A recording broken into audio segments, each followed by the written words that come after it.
पुढची महत्त्वाची बातमी आपण पाहूयात। रेल्वे मार्गासाठी आता अकोलेकरांनी जन आंदोलन उभारले आहे। पुणे नाशिक हायस्पीड रेल्वे मार्गासाठी आंदोलन केलं जातंय।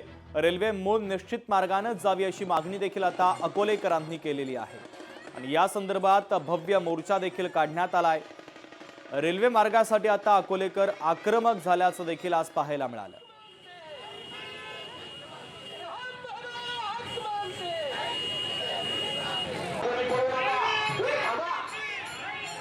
पहिला जो मार्ग होता नाशिक सिन्नर देवठाण मार्गे जो पूर्व सिन्नर जुन्नर हा पहिला मार्ग होता, नियोजित जो मार्ग होता रेल्वेचा, त्या मार्गानेच रेल्वे गेली पाहिजे।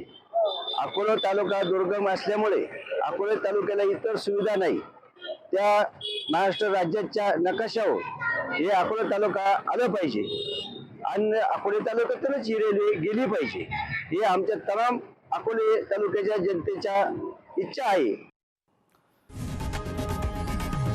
लोकशाही मराठी ऐका, पहा, जागरूक रहा।